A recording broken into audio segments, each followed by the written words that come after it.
ngaturaken wilujeng dalu Mbak Umi Afifah. Nggih, wilujeng dalu, Mas. Pripun? Salam kenal Mbak Umi, nembe pisan iki kula pang. Maksude kula sinate kepangi maksude nembe sakniki saged berkanda-kanda. Nggih. Nika ngerti berkanda-kanda Pak Boyok? Mbak Umi takoni, Mbak Umi. Paham apa ora karo bahasa? Paham napa mboten kali bahasa mriki? Sedikit-sedikit. Nek wetan kan bandek nggih. Napa? Mbak Umi, nek wetan kan bandek nggih. Akeh one lah. Nggih, nek tiang kilin mawon enten sing bandek lho, Mbak. Napa? Enten lho. Anak Kenang jelmaan apa mbuh orang teh. ora tahu-tahu kok. Wah, asli kowe Pak Boyok. Oh, Mulane klebu nindang apa mbuh? Mulane yang cara wetan kan sarwa sarwi o nggih, Mbak. Iya. Nggih nek kilen kan ala. Ki takon ning Pak Boyok. Umpamane nanggonku sega nang jenengan apa? Sego. Oh. Sego. Angger nang kene umpamane tela. Telo. Telo. Angger nang kene ndase lara nang kana. Ndase loro. Lah wetenge wis siji ndase loro.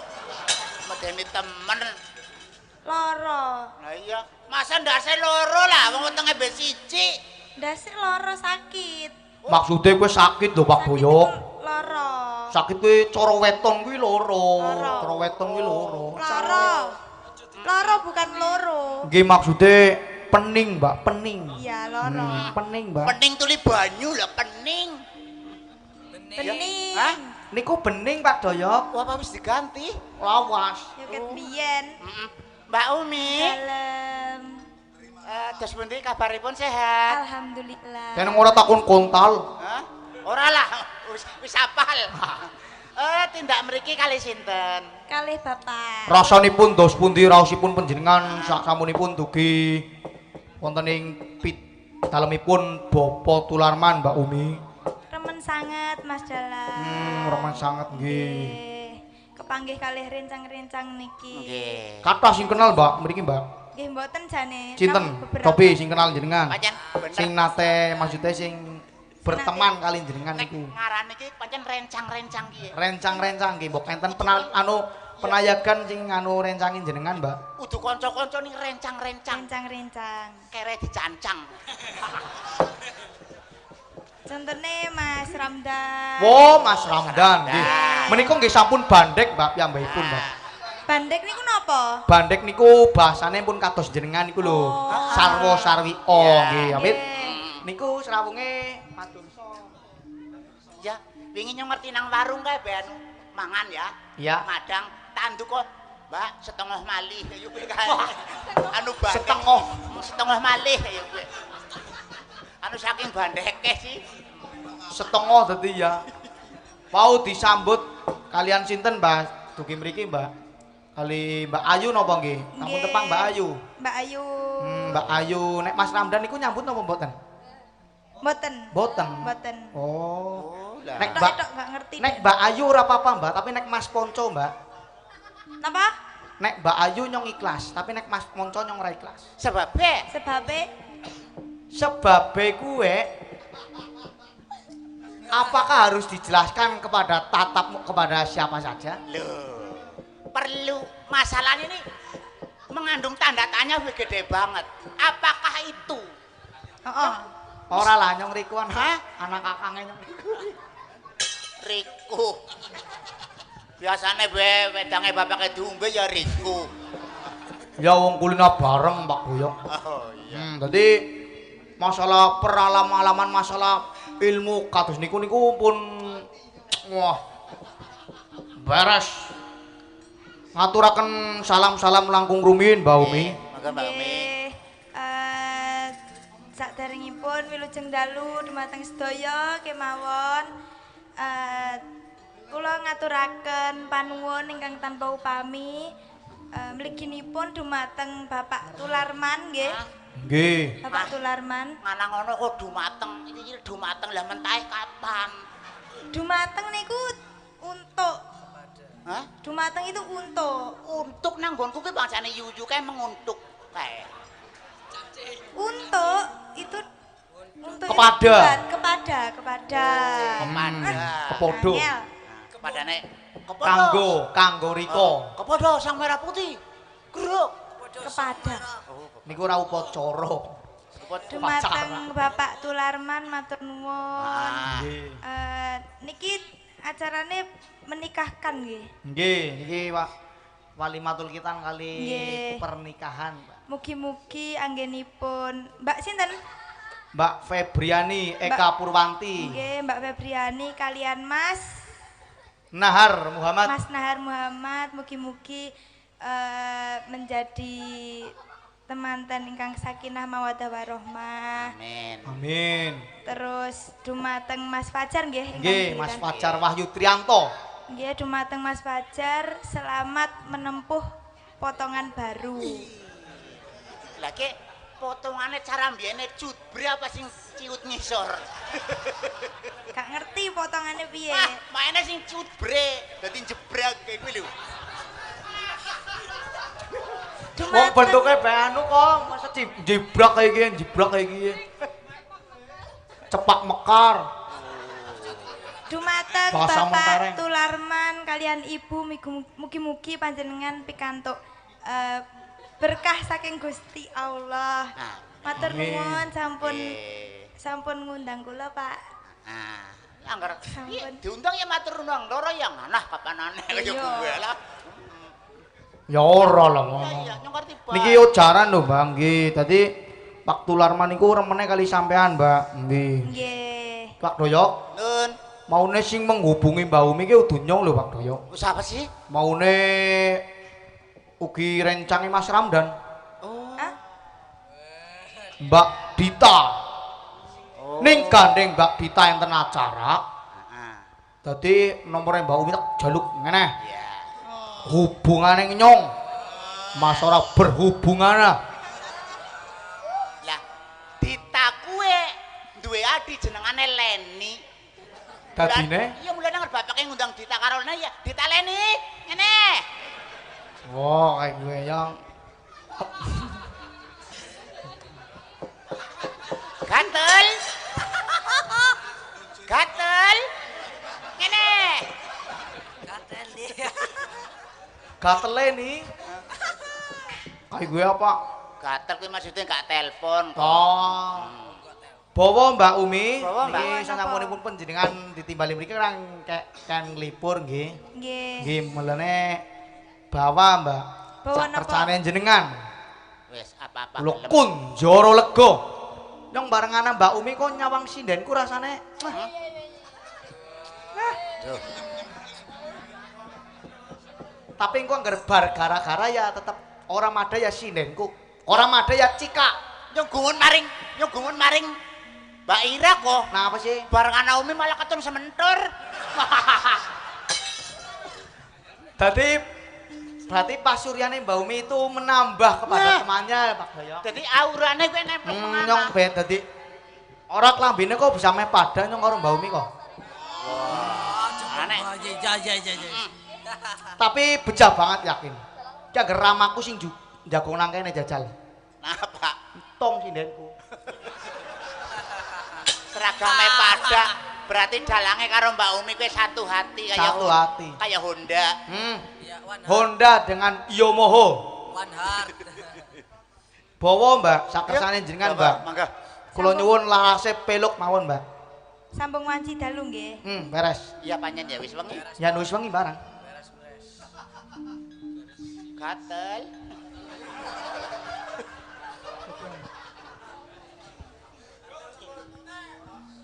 Mas Imam Nur Hayat. Monggo Mas. Rawuh Mas Imam Pak nggih. Sariman nggih. Ah. Kathah sanget niki enten. Oh. Mas Eko nggih, matur nuwun sampun berkahi nggih. Pak Timin. Monggo Pak Timin kecemawon. Pak Timin, Pak Timan.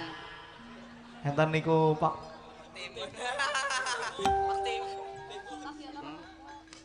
Niki ugi dipun rawuhi pepunden Pak Doyok. Nggih, sinten? Kadosa Bapak guru kula Pak Dalang Eko Suwaryo. Oh, nggih. Lajeng enten Pak Dalang Langgeng Hidayat. Pak Langgeng rawuh. Nggih, niku piyambake lenggah. Nggih. Napa langgeng kali warsih?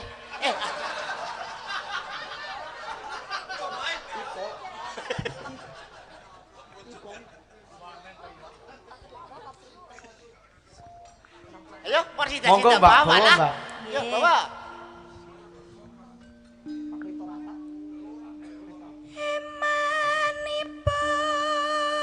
Pak Kripto Rangkah monggo Pak. Sumi-sumi armane. Sumi-sumi yang rasane nyung gue. Nah apa sih? Susah mingkem, Mbok. Bukan masalah seperti itu Pak Doyok, makanya ini Mbak, Mbak Umi. Niki kula mboten punggel. napa-napa. Niku Pak Doyok niku Jan. Pripun? Jane yang kerja di bojone Pak Doyok ki bejak kemayangan temenan. Lah, kok Umpamane saged? lunga-lunga bareng ya. Nggih. Udan kuwi dadi bojone bisa ngiyup nang ngisore lambene Pak Nah, Doyok. apa ora main masuk angin? Keroke. Kerok ki ora seneng nganggo duit logam. Apa priwe Pak Doyok? Karo untu dadi. Aman. Kate. Pak Yono Karanganyar, monggo. Ono ra, Bu. Nggih. Pak, nggih. Lanjut. Yayi wasakrami pama turang soneng kang anggarawa Kuwi artine apa yang orang ngerti? wong ayu ngrerucit wae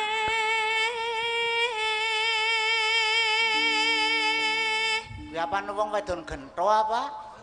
boten Lah kuwi wong ayu ngejit bae. ngrerucit Ngerujit niku maksudnya menarik lho Pak Doyok. Oh apa ya jerku ngejit. Aduh. prandene maksa syukur jebul kang mas uga nanggepi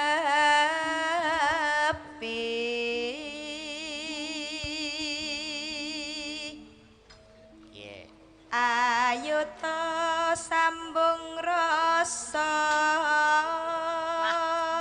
Malah ayu to sambung raga. rasa Rasa nanging Sambung raga. wanci plek. dalu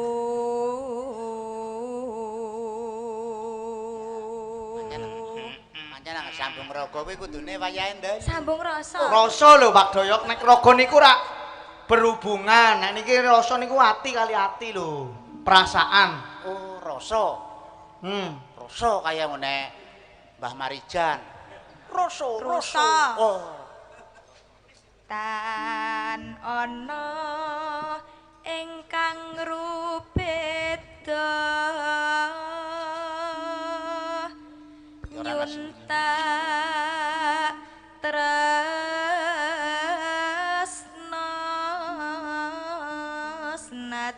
senadyan mung srana piranti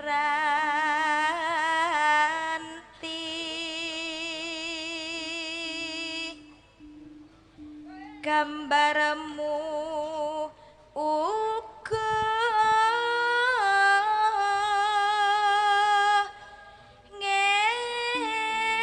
ngegla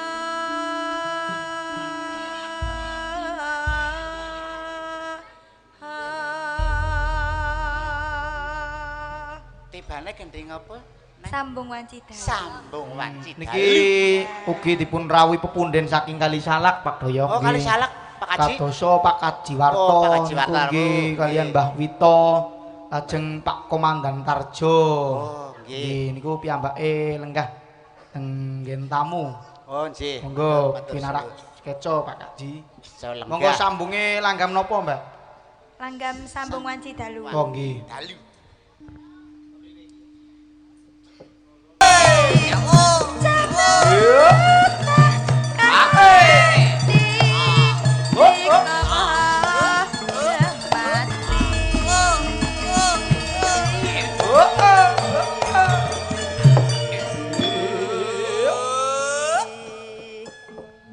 Lik, selamat mangga Lik.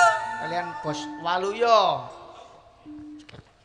Mendah baya yen sida Hoi. urip lan nandika mesti bagian mulia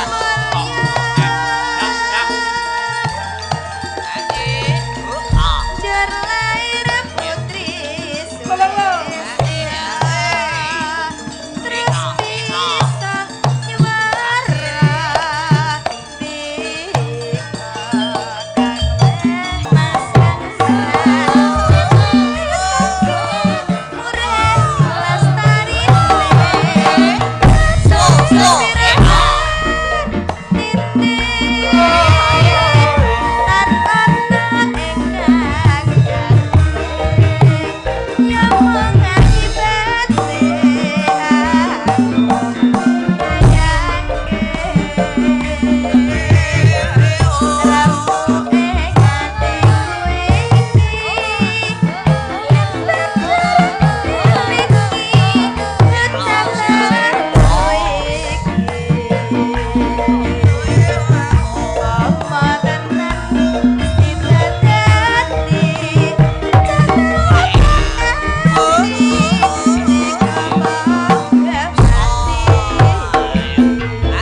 panuwun Mbak Umi ampun ming setunggal lho. Nggih, Kalih lho. siap. Nggih. Nggih. Ya ora maido. Pripun Pak Doyo? Pun. Nembange ya pinter, suarane apik soalnya ya. Nggih niki kuliah nggih panjenengan nggih Mbak. Dasare Nggih. kuliah. Teng pundi Mbak? Kuliah wonten isi Surakarta. Semester pinten sak niki? Semester kalih. Oh, nggih rencange Mas Ramdan nggih. Nggih, sak Nggih. kelas niku. Oh, sak kelas. Nggih. Dasare ya Dadi, Dan. kuliah biyen nek sinanggon wetengan wis diwajal-ajari kon nyanyi. Oh, saged. Heeh, bapakne sing ngajari kan? Pripun? Ki jaman nang wetengan wis diajari nyanyi nang bapak. Kepriye maksudnya? Kepriye maksudnya? Ya sering dijujuki mic mbok. Jalem bang kayak gue. Napa nggih Mbak Umi? Mbah, Ah, mbok. Ah, ya gak ero. Karo to aku alah, jenengan neng- bengan. Nyong ngerti wong jenengan bengan dijengkel terus dijejek. Ayo. Ora, Ah, jejek lungane banter. saru-saru. Ah. Ora saru wong kowe temenan nang. Iya, iya. Heeh. Mike ya kaya dicekel gue tanpa kabel. ngindang anu ninggal wiji apa ora? Hmm? Hah? Idoni apa? Wiji? Lunga ngidoni. Ya kue kaki wiji. Napa Tunggal malih Mbak Umi. Napa malih? Niki wonten pamundutan Sri Uning, Mbak. Sriuning. Nggih. Ning. Langsung mawon nggih. Langsung mawon. Oke. Kowe langsung ora langsung dadi malah. Asal sampean yang percaya kok. Percaya. Nggih. Wis orang nguyai dah. Wis ora mawi duyai, malah nguyai dhewek Pak Doyok. Alah, alah. Apa ya? Iya, lha kowe mulane Bu Ira tambah mencorong, Mbok. Ya iya, wis gumun aku ya kan. Aduh. Anger dideleng kaniringan. Ora ketang Rika kang pinggir keton jan mandan. Kaniringan ke Bu Ira Jan. Iya Rika bareng-bareng nganggo blangkon kok, blangkone kok. Ira kok kayak jok mobil. Saru. Lah ya kan Senior niku lho. kayak jok mobil kayak iki ya. Ayo, Sri Huning. Yuk. Langsung? Oh iya. Langsung wis ora mandek nang terminal. Bablas. Yuk. Sriuning mesti ketuban lapun tresna ben sabaya pati Sapo yo marang Raden Wiratmaya wis langeda anandur ranti Sriuning katan grahita ngangri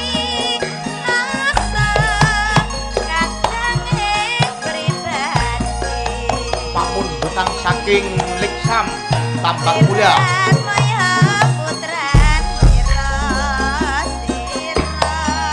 Iya.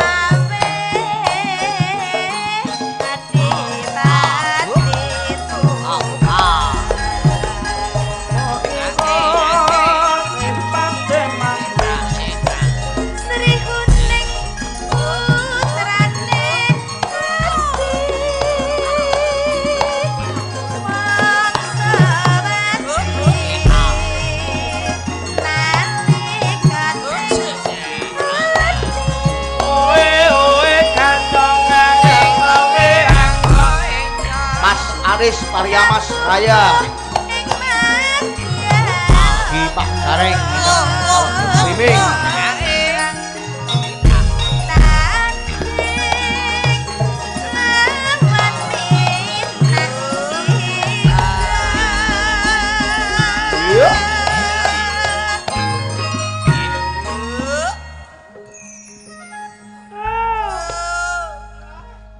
Babelas naring gelang kalung Mas pamundutan saking Pak Wito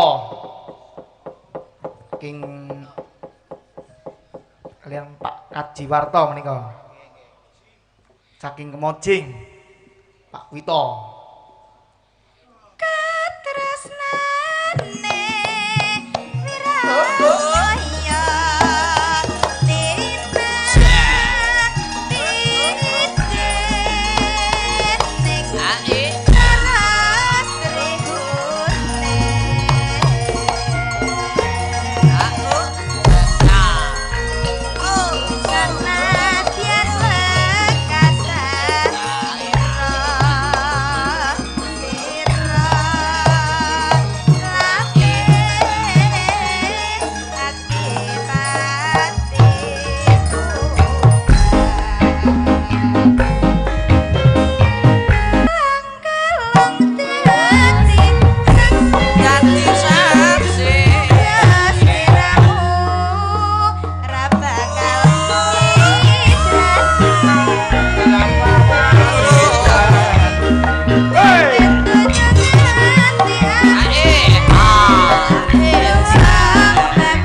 panuwun Mbak Umi.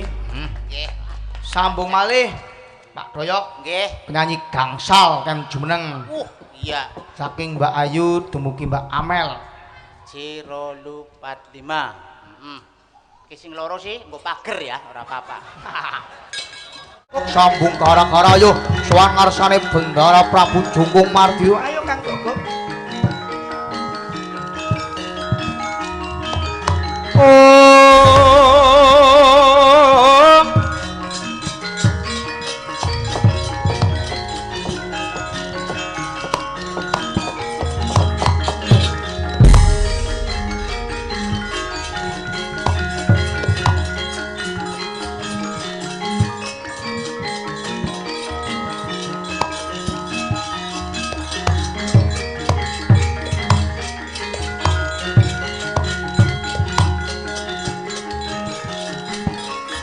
Kapten Destra Jumenang.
Trusna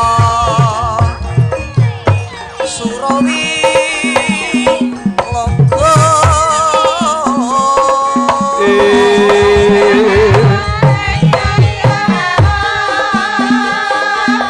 kaya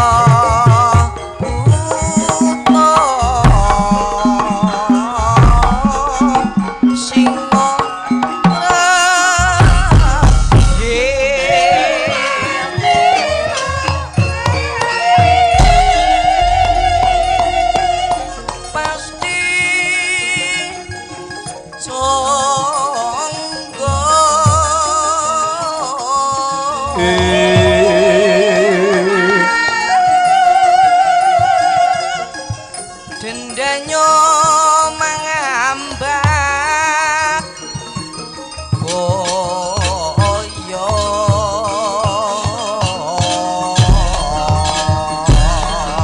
Rayang nyambut gawe sayur-sayur repot nyambut gawe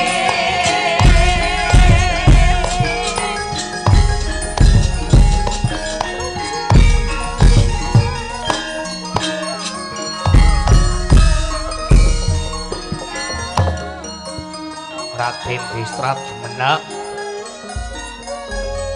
wonten tinimbalan nimbali kalian kula panjenengan nggih Den Bawon, nggih dadi pangertenmu ya war pruhanono Bawon. terus pundi sih Kateng ben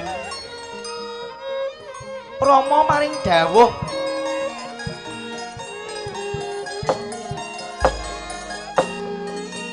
marang Raden Distro Jumena supaya mbiwarake kalawan kabeh penglamar yen to Mbak Yuku Wara Srikandhi kuwi anakake sayembara Wur. anakaken sayembara Dheweke duweni pekareman Taman Mairakaca ing Rikalenggan iki. Taman Mairakaca kuwi plungkul gagah pengalang-alang. tukul gagah pengalang-alang Iya. Sok sapa wong lanang sing bisa mbangun taman kuwi bakal di pundhut garwa dening Mbak Yuku Srikandhi. nggih sampun terang terwaca pareng kula badhe nyuwun pamit ajeng matur dara kula Raden Anaka Terus sing ati-ati wae. pamit Den Sing ati-ati. nggih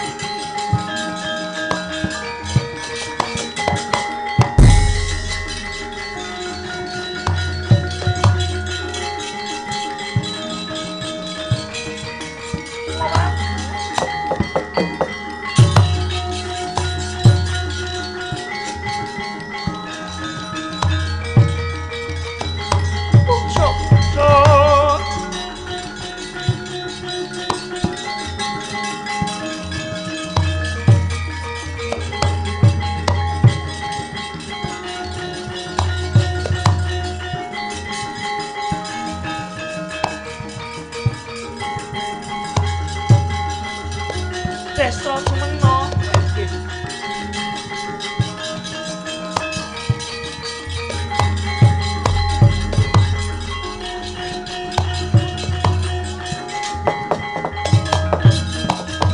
Sigra bala kang tumingal perang acambo samyo medali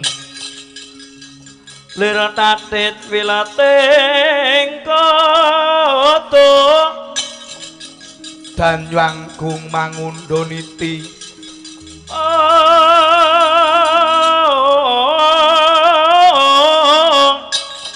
Bindang sangat jimijil Latinyo ngendali wowos Tresna Surawilaga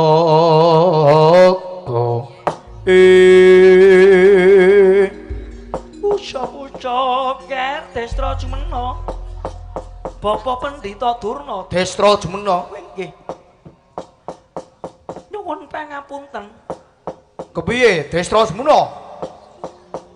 Katemben Rama Prabu Drupada menika nimbali kalian kula. Kinen biwaraken dhateng para penglamar, biwaraken babagan apa nggih? Kakang Mbok Sri Kandi menika gadah pekareman piyambakipun nganakaken sayembara. Nganakake sayembara, lanjur Sayembarane apa? menika gadah pekareman Taman Mairakaca ingkang rikalenggan menika samya tukul gagah pengalang-alang pramila saking mekaten. Sok sinten priya ingkang saged mbangun taman menika badhe dipundhut garwa dening Mbak Yu kula yen ngono Bakal tak turuti apa kang dadi panyuwune Sri Kandi bangun Taman Mairakaca. nggih. Kula nyuwun pamit ya, Ger. Ngaturke gunging panuwun nggih, Bapak.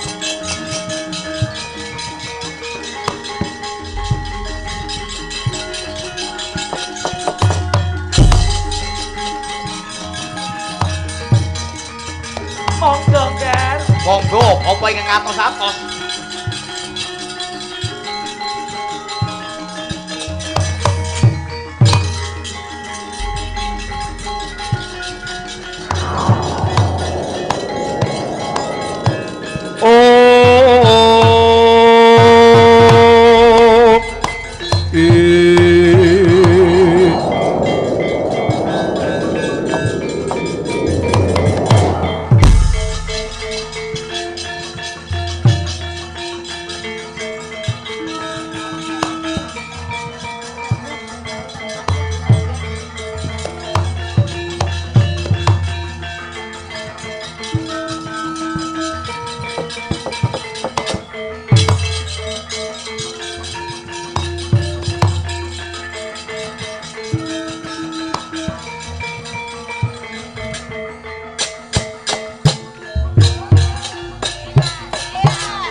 Kandhane kang Sekar Gadung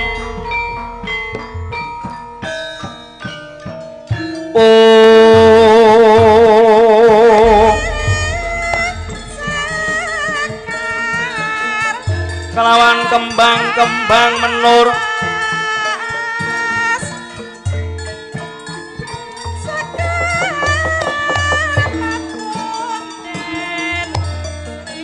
Pinangka sambeting carita nebihaken ingkang cedhak nyedhakaken ingkang tebih nenggih wonten ing negari Peta Perlaya. Negarinipun Sang Prabu Jungkung Mardya.